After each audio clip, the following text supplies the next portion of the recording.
So, ladies and gentlemen, we have so much information for you today on the counterterrorism front in the AES because we are going to be going from Mali to Burkina Faso to Niger. So, ladies and gentlemen, the Malian armed forces have actually now been transporting hydrocarbon from Niger Republic straight to Mali. Now, the reason why they have been changing this tactics is because of the vast operation that has been going on in the Kayes region. You know, Kaye Nioro is very close to Bamako. It's been tense with transportation of hydrocarbon recently in that region, but the troops have been able to restore normalcy in the region. People are going about their daily business. There are no threats because there is maximum security in that region, most especially the forest areas, because the troops have now launched an offensive to clear out the entire forest region in that place. And as you all know, that recently the Malian armed forces just promoted a new brigade that would be in charge of the desert. They wear this white and brown head tie, so their responsibility would be to be in charge of the desert operation. So possibly these are the people that will be in Gao, Kidal, Menaka. And if you look at the uniform they will be wearing, it's really matched the terrain of the desert, and the brown head. And so I think it's about cream color or milk color thereabout. So we've not really seen them in combat, so we can't really tell to what extent, but they've actually been going through some training for quite a while, and but I don't know how much their combat capability have been put to test. But so far so good. They've completed the normal training that every combatant should go through. So now the hydrocarbon that came from the Nigerian direction actually came with so much military fortification. Ladies and gentlemen, the convoy that actually escorted this oil, it was actually sufficient. Ladies and gentlemen, there was no threat. Even when this hydrocarbon came in, possibly no one even knew about it. The troops actually walked at the dusk. There was no attack. So it takes us back to the initial route, and part of my suspicions that I've heard in some of our previous videos, that I really don't trust the agreement that was around the negotiation with the entities they were dealing with from the other direction. So I think they should continue. That is why they have the AES. It shouldn't only be a military strategic defense alliance, economic defense, economic stability. Everything should be within, because the Nigerians have so much hydrocarbon, and the Malians have been able to ship in this hydrocarbon, and there was so far so good, there was no attack. But when I look at the numbers of escorts, ladies and gentlemen, you would have seen it that it is impossible or almost impossible for the groups to kind of launch any type of attack or sabotage mission, because the numbers, from what we have seen, when the Burkinabes or the Malians or the Nigerians, when they actually go in with a numerical match up, like if you have maybe 70 on the side of the antagonists and you have about 60 or even 50 on the side of the AES protagonists, it always doesn't bode well for the antagonists. Like in our last video that we dropped here, where you actually see the operation of the Malian armed forces, where they were actually escorting goods from neighboring states. You actually saw how the Malian armed forces were able to come out on top in the battle that preceded that ambush. So what we've noticed is that the antagonists always come in with so much numerical capability, they so that the numerical capability could make up for marksmanship or the skill that is not really, that they cannot really boast of. So, but most of the time we discover that if the troops actually come in great number, you know, it's always going to be a Victoria Santa situation. So that is that with Mali, and I want them to continue bringing in their hydrocarbon from the Nigerian side. So it's actually a great one. Now, Mali actually launched a counter-offensive mission recently, because there's now an operation with a code name that Mali must be safe. And this operation has actually yielded great success. The Malian armed forces actually, you know, deployed a lot of troops into the forest region to actually make the region safe again, most especially for the farmers and for the local citizens. And so far so good. What we discovered was that the Malian armed forces were able to remove a lot of elements, you know, both with the airstrike, you know, it was a coordination between the air compartments and the infantries and every other compartments that they have. You know, there are so many divisions in the Malian military. You know, Mali is just a different place entirely, and you know, the troops actually launched this operation and they came back with so much success. You know, the trophies of the operation, we've posted it on our Telegram channel. So if you want to see the trophies, you want to see how beautiful they look, you can, the link is in the description below for you to fact check most of the things that we are saying. Everything we are saying right now, you can actually fact check them on our Telegram channel. So because right from now henceforth, we'll be dropping trophies on the YouTube platform so as not to abuse the YouTube policies. So after that, we go to Burkina Faso. So recently, the Burkinabe armed forces have now been launching a serious operation, and in these operations, the Burkinabes are now going into communities. On profitait de la nuit pour traverser la frontière avec la Côte d'Ivoire.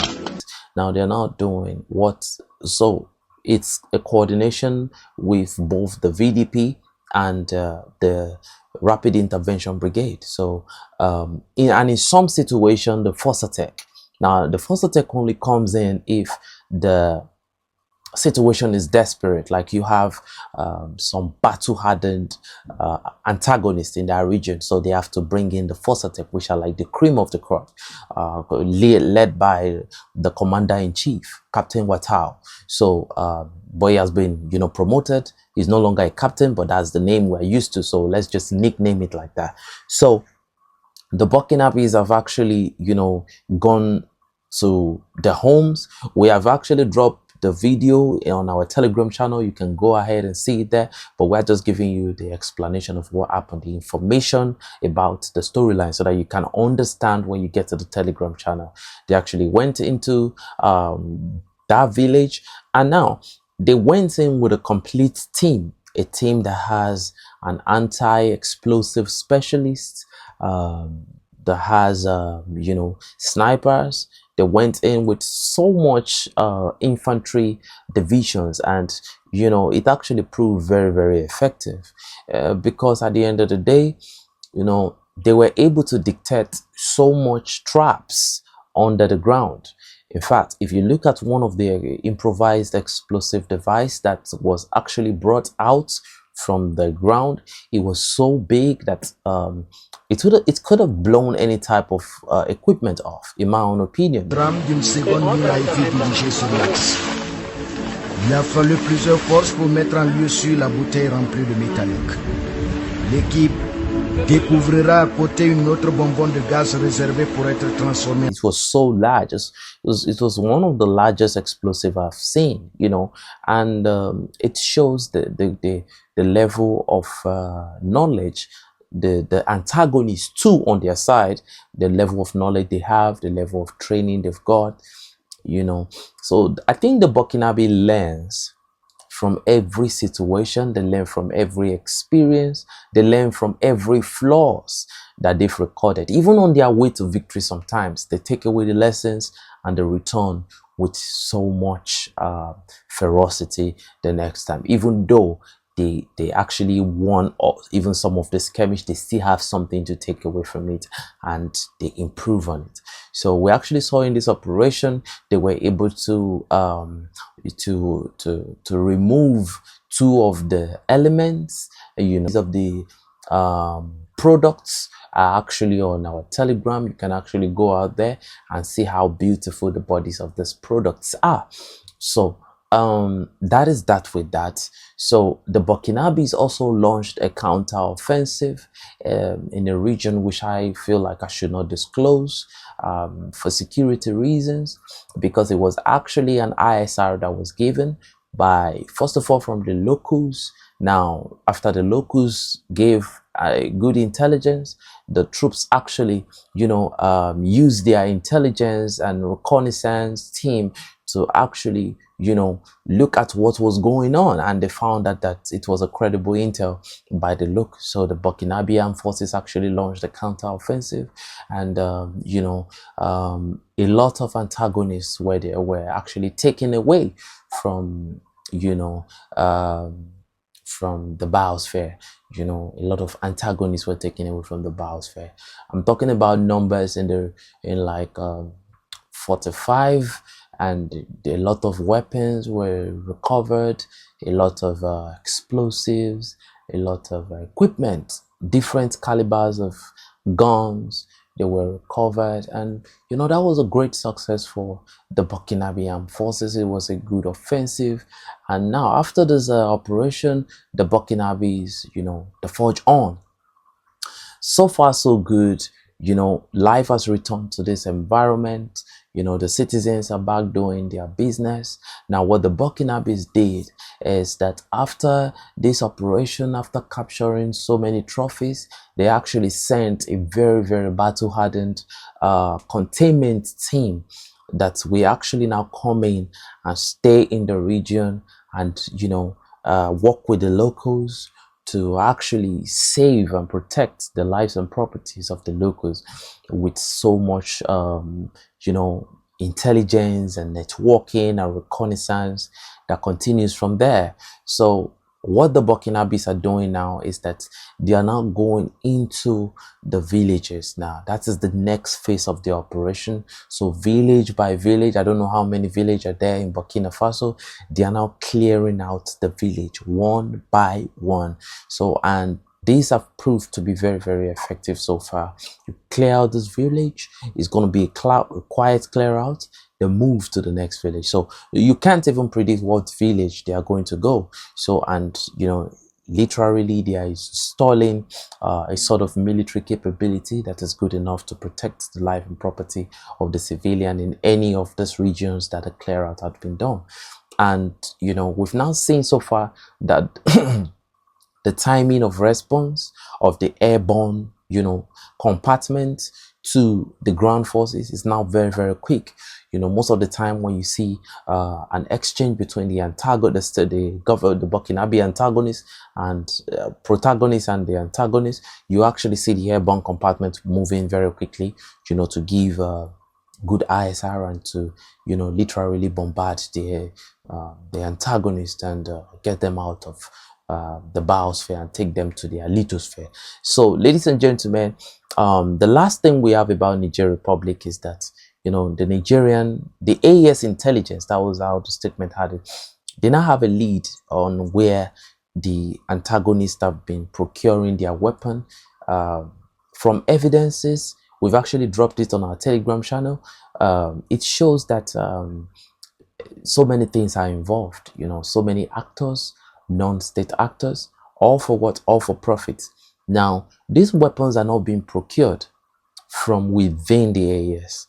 It's procured in the neighboring environment. So, and it's been transported into Niger Republic. So most of the equipment that is being used in the AES, they've actually mentioned the regions where they are coming from, but most especially it is coming in from this particular region. Now the AES state are trying to work in close coordination with this neighboring state, and the neighboring state, so far so good, has actually shown that they are ready, and these are people you don't really expect to work in collaboration with the AES intelligence agency, because they want to really bring out these corporates. And so far so good, we've discovered that these particular people, they are working very hard. They are working day and night. The trophies are out there. They are actually, right now, they are actually going against these elements in their own neighboring states too. But now they want to work with the AES because, you know, so far so good. The AES has proved that when it comes to Africa, when it comes to the entire West Africa, they have the best intelligence. So far so good. I stand to be corrected, but that is what we've seen so far. So we hope this collaboration can, you know, can help restore peace and tranquility back in the region. It is good, you know. So lastly, we've discovered that the Togolese government have actually played a very pivotal role in securing most of, you know, the eastern sector of Burkina Faso, like the Palma region, you know, all those regions, they've actually played a very good role. And remember, this is now the theater of operation of the Fossatec group. So, and so far so good. It was kinetic before the Fossatec came in, but immediately Watao and his Fossatec group came in, you know, we've not heard anything. It has been peace. We've not heard any type of noise about the eastern region. You know, it was seriously kinetic before the Fossatec came in, but now that the Fossatec are in, you know, the eastern region just became a peaceful region all of a sudden. You know, the name Watao actually, you know, the feeling is different when you hear the name Watao, most especially when you're on the negative side of the street. You know, it's not always easy to, you know, this, everybody understands that reputation actually speaks sometimes. So Watao has been able to prove that he has the credibility in this direction. So I just want to tell a lot of people right now that Togolese government, my God, they've been incredible. And the AES forces actually said that the Togolese, they've actually helped a lot. They secure their borders, you know, and they bring the fight to the antagonists too. So it's a close coordination between the security forces in Palma region and, you know, the rest of those region with the Togolese government troops, and they've actually had a lot of success. And so far so good, there is peace in this region. So kudos to the Togolese government. You know, no matter what anybody is going to say, I think the Togolese government are actually doing a great job. But you know, the recent issues that have been going on with the Togolese internal crisis, I think it might be some type of situations that are coming up because of the side that the Togolese government have actually chosen to stand on, which is actually the good side. You know, when you are on a certain side before and you're trying to switch, you're trying to cross carpet into a very good side, you know, it's not always an easy thing. You know, the old side will actually, you know, they will bring in a lot of fight. So you have to understand that to forgive is divine. So Togo, I mean, much respect to all the Togolese out there. Now, according to the Burkinabe Armed Forces, they said the Beninese forces, that they still have some issues right there. That sometimes whenever they have contact with the insurgents and they're actually pushing the insurgents back, and the insurgents are on the run and they are making the chase, that what they discover most of the time is that the Beninese security outfits, they actually run 30 kilometers into their territory. That's so the antagonists actually enter their territory, and that is where they scamper into different direction, and you know, most of the time they can't be found. And you know, because there's not been any joint security agreement between the AES forces and the Beninese government, you know, the AES forces can't just encroach on a sovereign territory, so they have to disembark and all. So we hope the Nigerian forces can actually establish some type of understanding with the AES just to make the region safer for both the citizen and, you know, the infrastructure in this region, no matter how small. So ladies and gentlemen, you can actually, don't forget to go to our Telegram channel, and we'll drop the link in the description below. You can actually go there and see this latest updates It is actually very informative. It is very incredible. And I believe that the next time the AES forces are going to be announcing how many percent of their territories they've liberated, I think by now they've gone beyond 90. Do you understand? So, but the fighting continues. You know, it's not easy, but the fighting continues. And to all the forces out there, the righteous forces that are actually putting everything on the line to make sure peace and tranquility is brought back, you know, want to say we love you and we respect you. Thank you for all you've done. And to all our supporters out there, you are the reason why I came back. You know, I have no points coming back for money. I came back for you people. I actually had to, you know, recalibrate the decision. And, you know, I just feel like if you guys would actually understand that this is the new, if you love this new way that we will actually use in dropping our information, kindly let me know in the description, in the comment section below, and you can actually go into our Telegram channel to get all updates that we're going to be bringing to you. Thank you for the support, and God bless you. Much respect to all of you.